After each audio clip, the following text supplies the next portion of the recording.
6 o'clock on the nose. Les is going to be a little bit late. He had a final exam to administer tonight. So let's get started. This is the December meeting of the Lake Lemon Conservancy District. Thanks for coming. Sue is out of town. Mike Blackwell's recovering from hip surgery. So this is who you have. We're here. Just us. I would ask for approval of the October 26th board meeting minutes. Are there any additions, deletions, or corrections?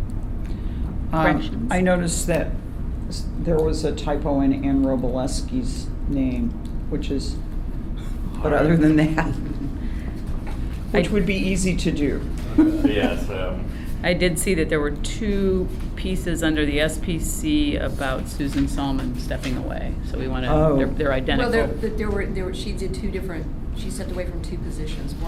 One was the Oh, okay. Yeah. Friends of Lake Lemon, and Right. the other was the SPC. Oh, okay. I'm sorry. Well, Andrew, they were darn near perfect now. Yeah. I thought I saw these things. I wasn't wearing my glasses. Very good. That was his first set. All right. I would ask for a motion then to approve those as adjusted. I make a motion. Second? All those in favor, please say aye. Aye. Aye. Any opposed? All right. Adam's going to handle the treasurer's report in Mike's absence tonight. Oh, here we got 2. All right. Applause. Hi. Sorry, we started without you. What a big turn that is. Yeah. It is. We have the financial statements here and allowance of vouchers. This year is pretty slow, both expenditures and definitely revenue-wise. We are expecting just under $100,000, remain about $97,000 and change from Monroe and Brown County from taxes, which generally comes in around the end of December. That kind of bumps us up to in the black normally. Maybe a little bit in the red this year since we did buy that piece of equipment, but we're well under our actual expenditure budget. October, we did have the biggest expenditure was that excavator, which was $87,000 and change. That's why on our allowance of vouchers for October, it's $112,621. The majority of that was the $87,000. So about $12,000 in expenditures. That shows up on the allowance of voucher because it was a purchase. On the actual budget bill, that'll go to our fixed assets. So that stays in the fixed assets, it won't necessarily count towards the actual loss. Other than that, there's really not a whole lot going on this time of year. We did get $400 back from SCI REMC, so that's good. So I guess with that, first I'll go ahead and ask for approval of the allowance of vouchers, $112,621.18 for October. So moved. Second?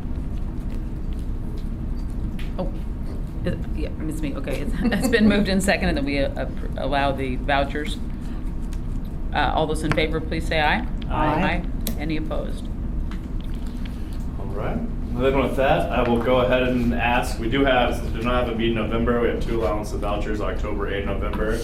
November's back, really kind of standard issue. We did not purchase an excavator, so we're down at $12,000.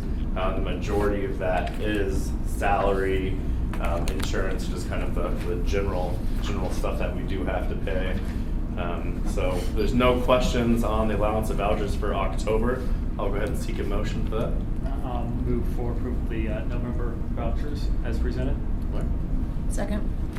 It's been moved and seconded that we allow the November vouchers. All those in favor, please say aye. Aye. Any opposed? All right. Next, I'm kind of lumping C and D together. We have the timing for the CD renewals never works out. It's always kind of right at the last minute, but we do have 2 CDs coming up for renewal. One matures on 12/20, December 20th of this year, and the other one matures on January 5th of 18. The rates that we do have are actually a whopping 1.2 if we go with a 24-month, which is a lot better than the 0.6 or 0.4 we've been getting in the past. And we budget for $5,000 for the cumulative maintenance fund, which we add into the CDs every year, just to kind of build that up in case there is any kind of major catastrophic specific events, so we have kind of the money sitting there. So I guess what I would do is I will motion or request a motion to add the $5,000 for cumulative maintenance fund to the CD ending in 5628. The cumulative maintenance CDs, actually, their interest goes into the savings account. The general fund CDs are compounding.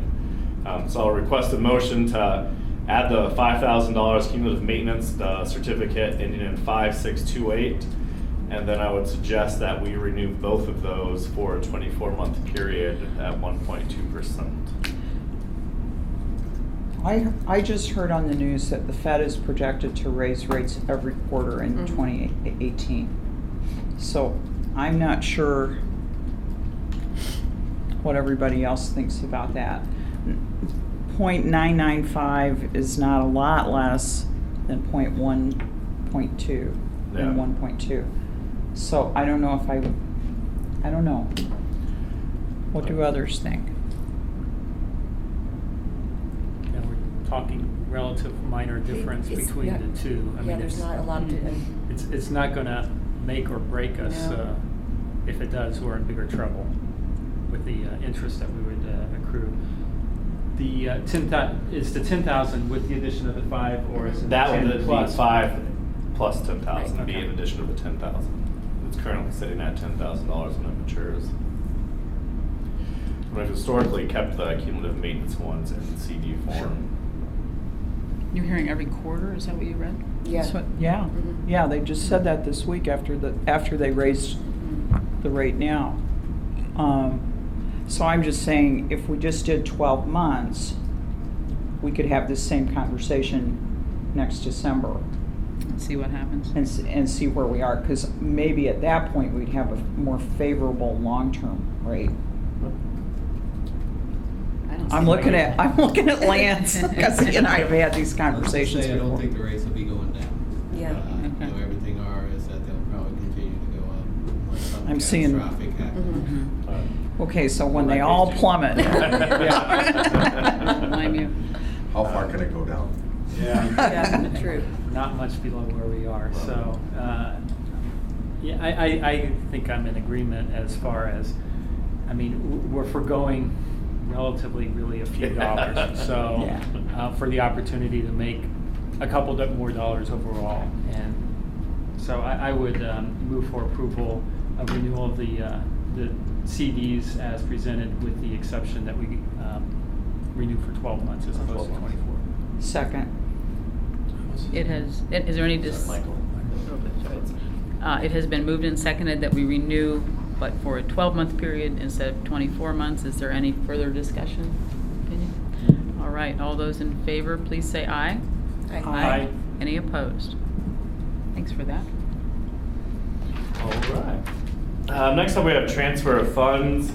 This happens every year. Really, we have one fund. We have the general fund that we work out of, and we have our subcategories to kind of help us keep track of where we are.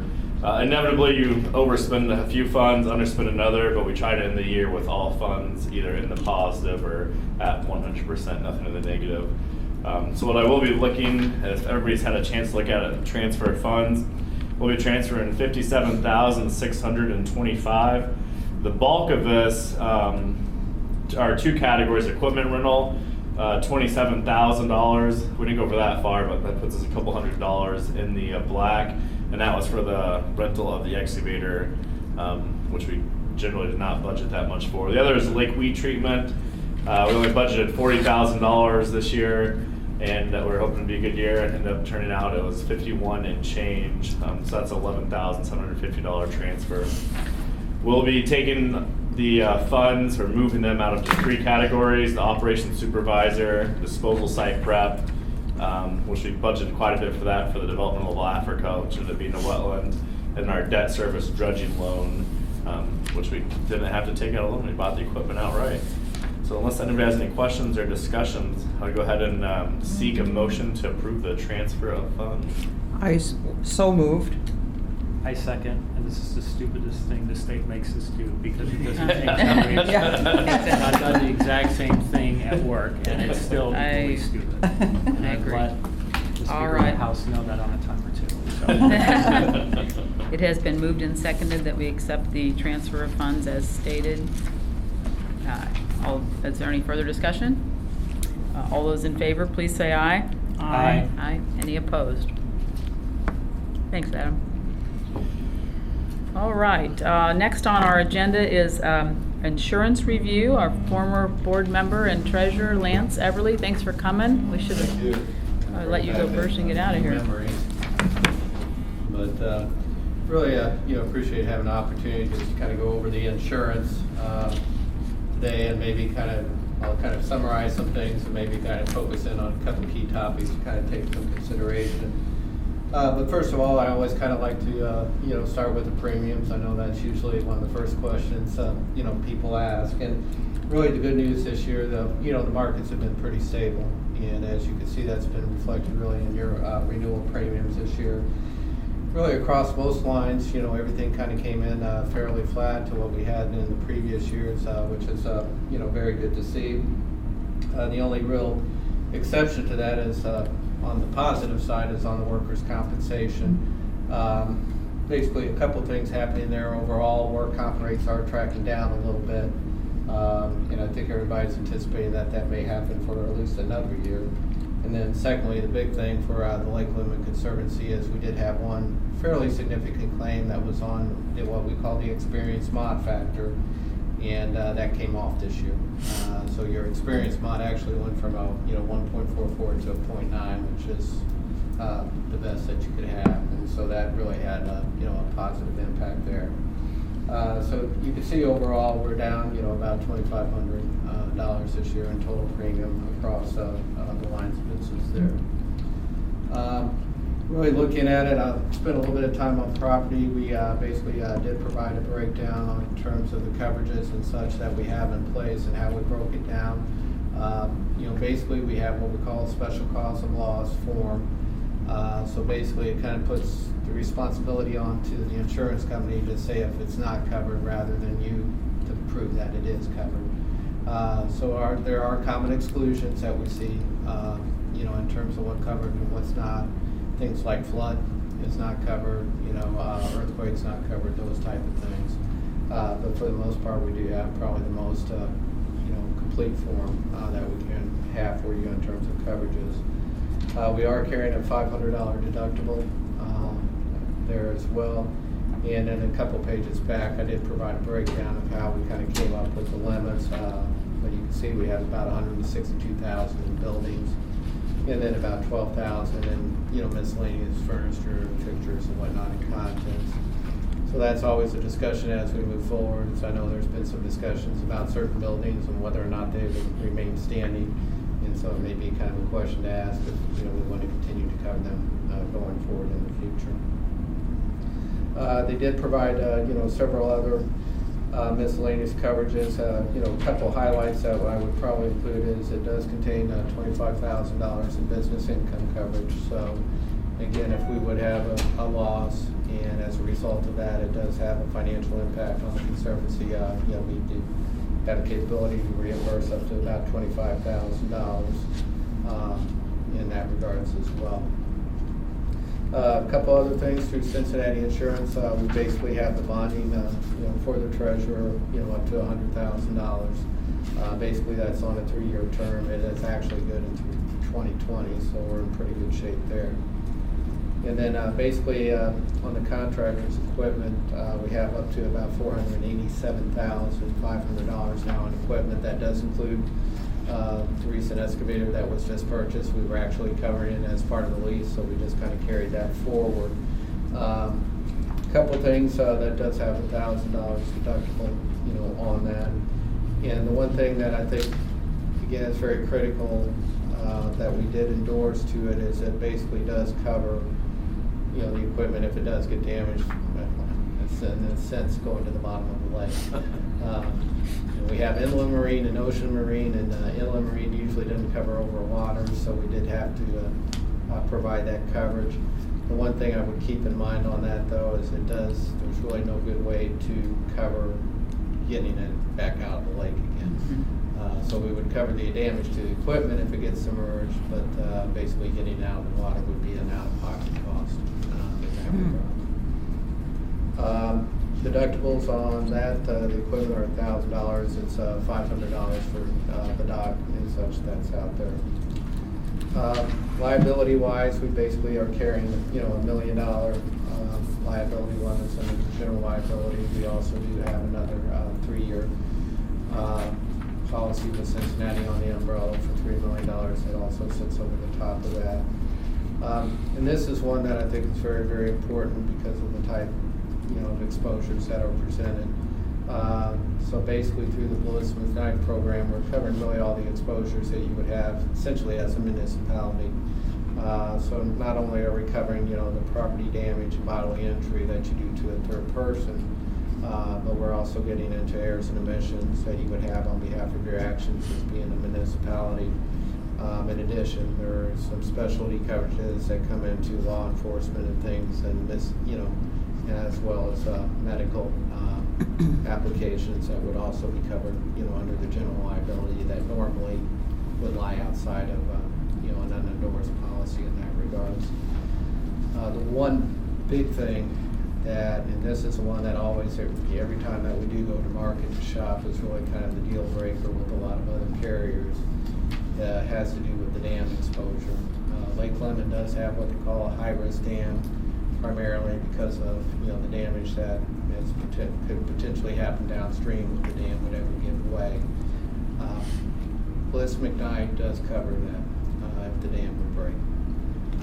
Cincinnati also would cover that. Most other ones basically are adding in exclusions for dam failure and things of that nature, which basically wipes out a lot of the coverages and a lot of the exposure. But we have that covered under this policy as well. Again, basically the commercial auto, no big differences there. Basically, it's just very much like your personal auto, carrying a $1 million liability limits on that with the 250-500 comp collision as we're moving forward. We did remove basically physical damage coverage for the old truck down there, but there is still included as far as liability if it ever starts back up again in that regards. And then the other thing that we're covering as well under Cincinnati is the directors and officers under a 3-year policy. Basically that does go through year 2020. Basically it's a combined limit of $1 million, so it does cover the board for your actions, things of that nature. If somebody would bring suit against the board for your fiduciary duty. Included in that is employment practices, which has become a pretty hot topic over the last several weeks. That's your harassment, discrimination, and things of that nature. So basically, the conservancy is protected from that through the directors and officers policy as well. And work comp basically is state mandated, so we basically are carrying kind of the statutory coverages there. So any workplace injuries, we provide basically full medical benefits, rehabilitation, loss of work, and wages and things of that nature under that. And it's all pretty much payroll driven. So no real changes there. And then, lastly, we did add in this past year a little bit of cyber liability, especially with the taking of credit cards now, at the gatehouse. They always ask how much is enough. It's kind of, it's a broad spectrum right now, but at least we do have something in place up to about $50,000 coverages in terms of liability and what we call response. So if you have to send out notifications in the event of a breach. And the other coming in is they do provide up to $10,000 coverage for what they call PCI compliant. That basically deals with the credit cards and being up to codes and such and what they require from a protection standpoint. So that's included in there as well. Outside of that, nothing too much else exciting kind of going on in the insurance world, and certainly would be open for any questions really at this time. Anybody have a question? Well, Lance, thanks for the presentation. As always, we appreciate your help. We couldn't run the lake without insurance. And I finally don't need a conflict of interest form. policy. Right. So I guess with that, if there's no questions, I would go ahead and seek a motion to approve the professional service agreement with First Insurance Group.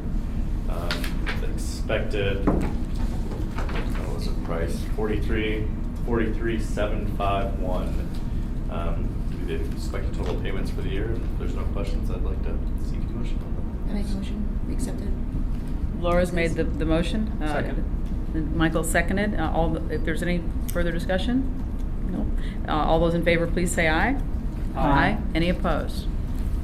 Thanks again, Lance. If you don't want to stay, I Sign it real quick. would totally get it. that. And we can just have a signing Yeah. party after the. Oh, yes, It'll be we will lot. have a party. Yeah. A party.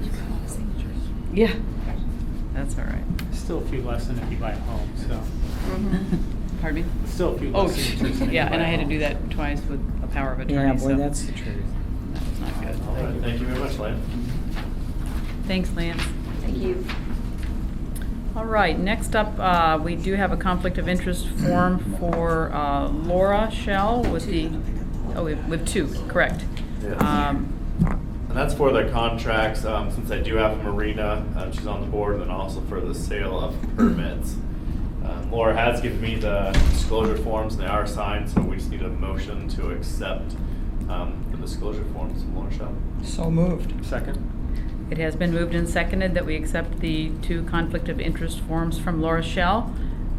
If there's any discussion, I'll entertain that I'm now. abstaining from this one. Laura will abstain from this vote, thank you. And we don't have a quorum. Oh, we don't have a quorum. But unless our bylaws are different, usually state law says that it's a majority of the quorum present. Ah, got Okay, it. Yeah, I think. well, then I guess we could. We got a quorum. Yeah, We as can long do as all that. three of us vote, we're All good. right. That's a rule I did not know. Thank you. Okay. I've never had to run into that All those before, so. in favor, then please say aye. Aye. Any opposed? And let the record show there were 3 voting Ayes. and 3 ayes One abstention. and 1 abstention. All right, on to manager's report. A lot of this is agreements. But really, I'll kind of start off. We recently applied for our vegetation maintenance grant. We get that every year, about $5,000. We request $25,000, half of our projected expenditure on maintenance. Historically, we get $5,000 on what's called a maintenance schedule, so they just kind of help us out each year. But I also put in for 2 other grants recently. One was for dredging. When we first started our dredging program, we got about $250,000 from LAIR, which is Lake and River Enhancement through DNR. That kind of hit us at our cap right there. And after that, we were no longer eligible for funds. But recently, they've been discussing and saying it's only a handful of reservoirs that have been utilizing those funds, and all of them are at that cap now. So they're talking about opening back up that cap to help out the reservoirs that need dredging, especially since we are a backup water supply. So we did put in for a $50,000 grant on that. We have a projected $100,000 expenditure every year for dredging. So put that in, and then I also applied for a engineering development grant, also through DNR Lake and River Enhancement, for a design and build program, which is what we're currently looking at in the strategic planning committee for our modification and sediment management project. We do have $50,000 budgeted for that next year. Since we can do a cash match, and talking with the consulting companies, we'll get about half of what we wanted for the $50,000. It's going to be closer to $100,000 when it's all said and done. So I went ahead and applied for a $50,000 grant for the engineering study with a complete match of that. So we will see. I've got notification that they received all those and the materials, and hopefully we can get some grant money coming in. Adam, excellent pickup Wow. on that, because, for all these years, we've thought we'd maxed out. And because of your ILMS connection, I think that's how you figured this out, so. Yeah, I served with kudos. quite a few people from DNR, Indiana Lakes Management Society, and the ones that run the LAIR program kind of told me, like, well, start applying again because we're starting to open up the gates, so. That's Good. potentially Hopefully great. hopefully that works out. What's the anticipated timeframe for? Historically, we find out in March to April if we got awarded the grant, and then after we complete our service, then we'll send them an actual invoice. So, say for the vegetation after the treatments are all done, we send them the invoice from Aquatic Control showing that we paid for this, and they reimburse us $5,000. So it's used within the time frame. Their applications are actually due by the end of January. Usually it's about a 2-month turnaround for them for yay or nays, which would be really great. That'd allow us to do quite a bit of work on that sediment management plan next year if we get that. Next up is our 2018 agreements. These are pretty much the same from year to year. There's no fee changes that are in any of these agreements. Mostly they're updated for the individuals in charge of what we're using, dates. It's kind of the general forms that we use each year. Kind of a highlight of what some of them are is our surplus parcel agreement, the sublease agreement. We did add, I guess 2 years ago, a commercial sublease agreements that actually allows people to utilize a sublease dock on city ground for profit of their business. We have 2 people currently that use those agreements, Sands and Sand Properties, which is the porthole for their dock, and then Pop's Dock and Lifts, Roger Edwards, so he can park his boat, and he actually came with us on his own and requested that, so it was all kosher, so that's very good. Next up, we have agreement for the use of Myrtle Point Park. It's for Boys and Girls Club. That's actually in our contract that we have to allow them since Bloomington owns the park. We allow them, and we can't charge them more than $1 to use the park, so we just decided we charge them nothing. Marina Club agreements, the Bloomington Yacht Club, IU Sailing Club, and those are for the docking structure, the Bloomington Yacht Club and IU, where they park out of the docks. We do charge them a fee, a $500 marina fee, plus slip fees, and then they still must get their permits. Myrtle Point Park use agreement, the Myrtle Point Rowing Association, that's housed at the Boys and Girls Club. It really just allows them to use that property for launching their sculls and docking. Then the IU Rowing Team Agreement, and that is for the big rowing tournament that they have, the Dale England Cup. This year they are only hosting 1 tournament, the Dale England Cup, not 2, and then they'll be hosting a scrimmage. There is a change in that they will no longer be using, since the course is getting moved to the southern boundary along South Shore Drive, they will not be renting Myrtle Point Park, which is a $250 fee for special use. In the shelter rental, which is $125. It's down to about $400 now that they'll be paying us for their events. They pay us not to host tournaments on those days, and then they pay us for lake patrol to go out there. So that did come down a little bit. Next, I have Watkins Accounting and Carmen Parker, which is our attorney and our accounting services. Those prices are remaining the same. They actually haven't raised price on us in probably about 3 to 4 years, either of them. Then we have the Shell Marina ones. We'll actually be voting on those separately, since there is a conflict there. That's a Marina Club agreement to have the marina, and then the sale of boat permits. The marina can sell out permits, and then they make a 6% commission on their sales. So if is there any discussion or? With IEU for the rowing agreement, is that less events than have been in the past? It seems like there was like 3 or 4. Yes, this past year they had 2 major tournaments and then a scrimmage. Yeah, so they are reducing that, and they're just hosting the Dale England Cup now. So why did they make, Yeah. do you know why they decided that? I do not. I'm not paused on that, and I've asked him, and he just said he was just hosting the one this year, and then I'm not paused on that. I don't know, but yes, it's just the one actual competition, and then just the scrimmage.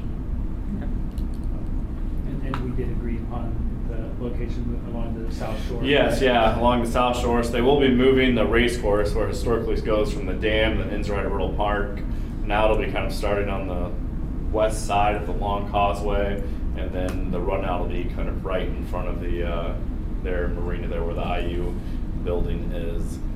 So yeah, that'll be where it's at. So they don't need our park or shelter house because they'll have. No, yeah, and why it is a loss of money? I mean, really, out of the entire year, it's under $500, so it's not a substantial decrease. Okay. So there's no other questions. What I would go ahead and do is seek approval of agreements according to the agenda, agreements 1 through 10. I move for approval of the agreements with the exclusion of the shell agreements. Second. It has been moved and seconded that we bundle the agreements 1 through 10 per the agenda. All those in favor, please say aye. Aye. Aye. Any opposed? All right, and then the only 2 remaining agreements are for the Shell Marina, the Marina Club agreement, We do charge them a slip fee. We allow them to sell our passes, which is a sale of bill permits. They do get a 6% commission. But it's nice. It keeps a lot of traffic from us. That's been very nice. So I guess Laura will have to abstain from this since there was a conflict, but I'll go ahead and request approval of the Shell Marina Club and boat permit sales agreements. So moved. Second? It has been moved and seconded that we accept the Marina Club agreement and the I service abstain. agreement for Shell Marina, and Laura abstains. We'll go with the majority of those voting rule. Thank you. All those in favor, please say aye. Aye. Any opposed? Records show that there were 3 ayes and 1 abstention. And finally, our 2018 board election update. There will be no election this year. It was uncontested. In District 2, we have Deborah Ladyman, who was nominated and elected, and there was nobody running against her. And then in District 6, we'd like to welcome Pam back. So she'll be staying here. So that is the update. Deborah Ladyman for District 2, and Pam Dugan will continue in District 6. Are you crazy? Thank you for your service, Pam. Yes. We're happy. Yes, we are. Thank you. Thanks for putting up with me. And that is the manager's update. Other than that, it's really pretty slow out there. I'm starting to get some ice out on the lake and the coves. Well, the wind action's breaking up a little bit. Still some crazy people out there fishing. But pretty quiet this time of year. That's it. All right. Thanks, Adam. Way to be efficient. That takes us to the Strategic Planning Committee update. We had a great meeting last Friday. Mary Jane? Okay. We've actually had 2 meetings since the board has met. And the first item on the agenda is, at the last board meeting, I distributed the media relations policy for everybody to review. And if there's no discussion, I'd ask for a motion to approve it. So moved. I do have one question. Sure. So it outlines that the lake manager and the board chair would be the way that information goes out, only through them. Are we clear on whether that has to be both of them? As I was reading It it. says, or. please contact the lake manager or Right. Okay, LLCD board chair. okay. And then, No, that's if you have questions. yeah. It also says, It unless says, yes. specifically designated by the lake manager or board chair. Yes. Kind of, or, okay, Yes, Okay. it's clear. got it. But questions can be referred to both. Mhm. Okay. Well, and Adam, it would be my thought, I mean, and maybe a future chair will differ, but I think when at all possible, the 2 of us should communicate that something is up, unless somebody's out of the country. Yeah, absolutely. So- Absolutely. Well, and I think the whole idea is that the board and Adam don't get blindsided by Right. something getting into the media or having to react to inquiries from the press. Absolutely. So that was our whole intent in making this recommendation to the board.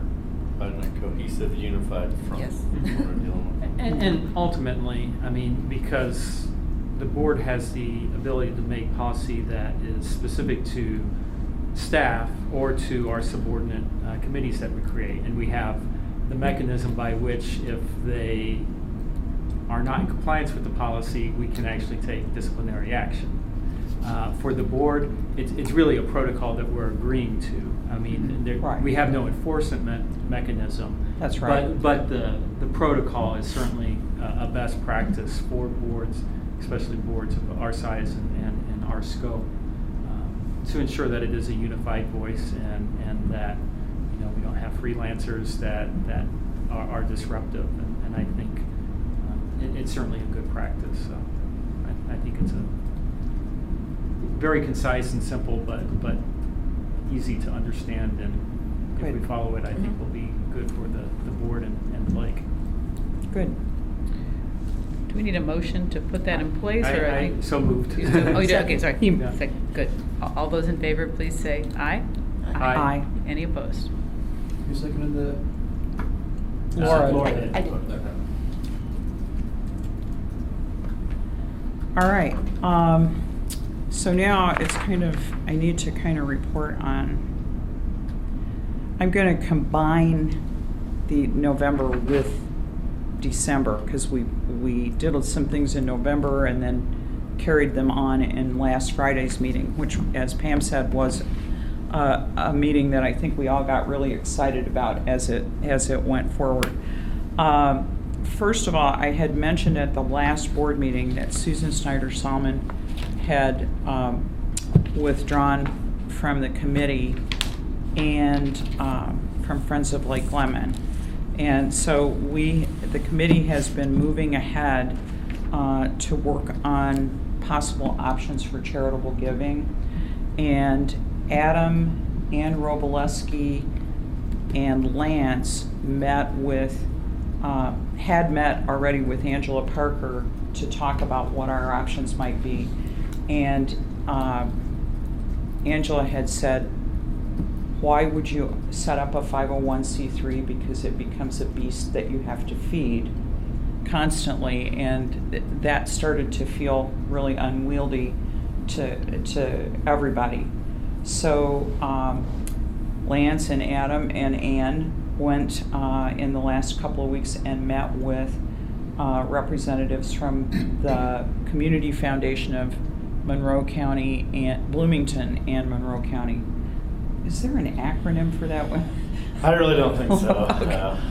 And learned quite a bit about how that would work if we were to set up funds through them. And actually, they have two types of funds. One is a permanent fund that they just call it the permanent fund. It is established to preserve the principal of your donation, and it would be a $20,000 minimum donation to start. The second vehicle they have is the non-permanent fund, which requires a minimum donation of only $5,000, but then that money is not locked. It's available for use. The fee structures for both of the funds are similar, although there's a 2% annual fee on the permanent fund and its earnings, and 2% of the $20,000 or the gift that establishes it. And the non-permanent fund, God, this gets complex. The non-permanent fund has only the 2% annual fee, which is assessed monthly or monthly or 1/12 of 2%. 1/12 of 2%. So it is likely that we will be recommending to the board that if we pursue this, that we would start with the non-permanent fund. The next steps that we feel we have are formally establishing the name of the fund, and the committee feels that because so much noise was around Friends of Lake Lemon, and there was actually Susan had a Facebook page that was Friends of Lake Lemon. I'm told that's not that anymore. Hi, Les. Hey, I'm here. Better late than never. And but the committee feels generally that we need to just come up with a new name and move forward from there. And Adam and I were talking informally yesterday, and the committee will come back with a recommendation, but we think Lake Lemon Foundation sounds like a good name. So if you have other names that you think would be better, we just want to be clear with people what the foundation would be about. To coattail on that, we'll be meeting with, there is also... I'm coming to that. Sorry. So the other thing that we have to do, no matter who we do this through, is to prepare a statement of purpose for the fund. And that is extremely important because you want to make your statement broad enough that you don't lock yourself into not being able to use your money as you would like because you had too narrow a definition of that scope. So Ann and I are going to work on developing a draft for the committee to review, and then once we get to that point, we'll bring it to the board for approval. And then that's the next step would be to come back to the board for approval, and then begin to reach out to freeholders that have expressed interest in contributing to us once we have it set up. As Adam started to say, I think this is what you were going to say, he and Ann and Lance are going to get a meeting with the Community Foundation of Brown County as well, because it dawned on us that we could have more than one if we wanted. I don't know that we'll recommend that kind of an option, but we want to find out what the Brown County Foundation does. And the other thing that I failed to mention here is that the fees that are charged in the Bloomington Monroe County Foundation we all thought were very reasonable. It's a 2%. I said that. I'm sorry. Never mind. It's a 2% fee. And the other thing, and I may let Adam say more about this because he has more of the detail. The other thing that we talked about on Friday, and this is where I think we all got we were pretty excited about the idea of getting the foundation thing off the ground, but we reviewed pre-proposals from 6 consulting firms that have expressed interest in our sediment management project. And Malcolm and Adam and Frank are going to have a meeting on Saturday. Yeah, this Saturday. To focus in on what we would want to see from those firms in a design build format, so that when we get formal proposals or request formal proposals, they'll be similar. Do you have more to add to that? Really, yeah, we have gotten 5 or 6 back from the companies that were interested in the project. And really the way I kind of pitched it was, instead of starting from ground zero, we had that KCI report. We looked at the 4 different options. Really the only feasible option is going with the modified delta and maintenance. So when I was working with the companies on the site visits and talking on the phone, I kind of told them that this is really what we're looking at, instead of having you guys come up with what are the options. Here's the modified delta. So really the proposals that we got were qualification-based packets. They essentially all told what they thought their understanding was of what we're trying to accomplish, talked about their employees and backgrounds, and listed out the types of projects that they've done that's applicable to what we're doing. After our discussion, we've really narrowed it down to, I think, about 3 of the companies that we felt really good dealing with. They seem to have a really good background. They've been around for a long time. They've done a lot of type of work with this. So what we're going to do Saturday is tease out kind of their qualifications, their background, summarize the projects that they have, and that way in January we can come back to the board and we'll present that as either a PowerPoint or a packet, so we can discuss that. We kind of realized it'd be quite a bit of overload to drop all these binders off in the middle of a board meeting and go over them. So we'll get it narrowed down to 3 and then bring it to the board. I will be talking again about design build proposals, but I think most of the information is in the packet. Really, I think what the next steps will be, once we're comfortable with going with a company, is selecting who we want to work with through the process. All of them have said that the $50,000 that we do have budgeted is not going to get us through construction plans. That'll essentially get us through the conceptual design, initiating the permit process, meeting with us, and all the companies have agreed that really want to meet with Army Corps of Engineers and DNR early on in the process as we're designing the concept. That way we can implement the procedures and practices and mitigation that we need to do to ensure the permitting will flow smoothly once we actually get to that process. So that's the next step, is we'll meet with that, kind of tease all this stuff out and present it to the board, so we can really figure out who we want to work with. And if everything falls into place, we may have a little bit of extra money to where we can actually knock out getting up to potentially construction plans if we do get some grant monies coming in next year. Realistically, I mean, nothing's going to hit the ground until at least 2019 as we develop the conceptual plans and obtain permitting in 2018. It's pretty exciting stuff. It is that. The other item that we talked about in Friday's meeting is Frank Van Overmeren had staff members from his company do an accessibility evaluation report on Riddle Point Park, and very nicely put that together. And the committee wanted the full board to have the report pretty much at the same time we did. So like Pam and Les already have their copies. I brought one for you and one for Laura, and then we'll have to get Mike one Okay. as well. Don't be daunted by the size of it. The salient portions are in the front section about the issues around accessibility in the park, and the rest of the document actually quotes the ADA and the regulations that we need to be following.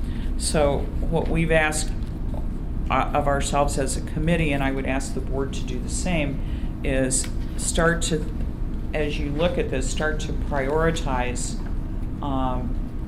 what are the primary issues, because at our next meeting, we're going to talk about starting to set priorities and to develop a full plan to bring back to the board. The issue is, as I think everybody, Michael would know this because of his full-time job, once we start to do something, we need to show progress, or that could get us in trouble with things that we haven't done. Obviously, making changes in the park, we're going to have to raise some money to fund that work. So we'd like all the heads to be put together and get your ideas as well as the committees. And I also am looking for, Laura told me before the meeting started that she has someone from her district because John isn't going to continue on the committee. So that's great. But with Susan's departure, we're still down one member. So I'm going to ask Sue Miller if there's anybody in her district, because we would like to have each district represented. But we also would like to have people who feel they have something to contribute, and we're also thinking about what are the kinds of things we're going to need help with as we go forward. But so I'll talk to Sue about that, but I may be coming back and looking for another We volunteer. get Ron Wampler. What? Ron Wampler. He's a contractor. I think he would be good. And he's I think he's still living down here. He's on Darrett, so he would be in that district. Okay. Met Ryan's dad. Yeah. Okay, that's a good suggestion. And our next planning committee meeting will be Friday, January 12th at 3:30. That's my report. I also wanted to add that this study was another in-kind donation from Frank's company. He, as you guys may remember, He's offered been- a $10,000 study as we started this engineering plan, and then he also contributed this. So I've been a little remiss in thanking him myself, but it should be noted. And I got one more thing I want to bring up. Adam, Andy Teed, who's in my district, said he would like to help with financing any work heading toward the dredging project. So he would like to get involved in making a donation. Oh, So if you know him, if not, I'll pass along his information to you. All right, yeah. Absolutely. That may come right in line with once we get the foundation running. One of the things that you may take a look at as you're looking at the community foundations, as far as naming, usually there's someone that has to have oversight of it, which I'm presuming is you're looking at this board to be the oversight for the funds. So you might ask them specifically if we can use the term foundation in our fund, just because we're not a foundation. So one of those sort of truth in advertising type things. Okay, so we might just be the Lake Lemon Conservancy District. Yeah, or it could be the Lake Lemon Fund, or Okay, something like Lake to that Lemon Fund. degree. So Okay. you might ask for their guidance on what types of names we can use, Okay. because I know there's some protocols and ethical standards as far as how you That's advertise good your to know. funding source. So it's just questions to ask them, and I'm sure that they can give you guidance with regard to that. It sort of sounded like the way you were describing it, the permanent fund in layman's terms might be like an endowment. It is an endowment. Okay. So yeah, I think probably looking at the non-permanent fund is logical for the first round. Yes. And then if we get more established. Because we can always, roll we it could into- always do an endowment. And then, yeah, I would say there's probably not a need to have it in both Monroe and Brown County, but we can probably use whichever community foundation is most advantageous as far as. And that's as- the purpose of Yeah. looking at them. Because you don't have to be a Monroe County resident to donate to Monroe or Right. vice No, versa. yeah, they would have an average return of 4.5%. Yeah. So we kind of just want to look at the maintenance fees. And, Correct. And Yeah. look at what they're bringing in. Shop whichever ones you do I think, whichever yeah. best. I think So- ultimately, I mean, City of Bloomington Utilities is in Monroe. There's seems to be a lot of I would suspect lot of probably has potential a larger money in Monroe. Organization. And they seem to be very happy to work with us. So once we get the scope coming up, and so I guess I would kind of suggest once we do have our scope and it's approved by the board, that the Conservancy apply just paid a $5,000 setup fee, and then we can go to the public, and say here is the fund. But we can get into that. And that might be something that we would probably want to first run by legal to make sure that we Yes. can, as a governmental entity, But yeah, we were discussing that. So. Mhm. Okay. Thanks, Mary Jane. All right, brings us to public comment. You diehards who shirked your Christmas party to come be with us. Anybody got any thoughts, funny stories, It's all good. money? Okay. We appreciate your support. We do. We truly do. I did send out on Facebook, I don't know if you guys are on there, but Elms are having a photo contest, Holidays on the Water.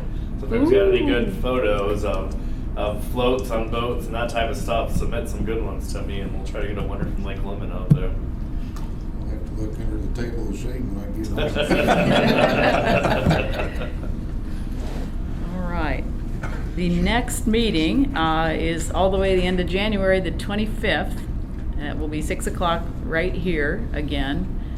On a personal note, I just wanted to thank all of you, board members, and Adam, and Andrew, and you guys. Just, everybody brings something different to the table. We all love Lake Lemon, and just wish you all Merry Christmas. Happy holiday, whatever you celebrate. Have a good time. With that, I would entertain a motion to adjourn, please. I'll let you have it. So moved. Second. And a second? He seconded. I can't hear with a darn tonight. Okay, moved and seconded. All those in favor, please say aye. Aye. Aye. Any opposed?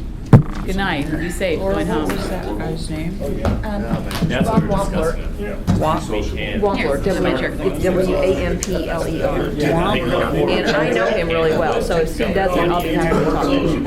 Okay. He has to with me, I just think he would be able to offer a lot of, I would think things that are so. going on, so, I would think so. Yeah. That's great if he's willing. yeah. So, Well, like I said, I think he's still living All right. there, so, Ready to sign I'll stuff? talk to him if you want me to.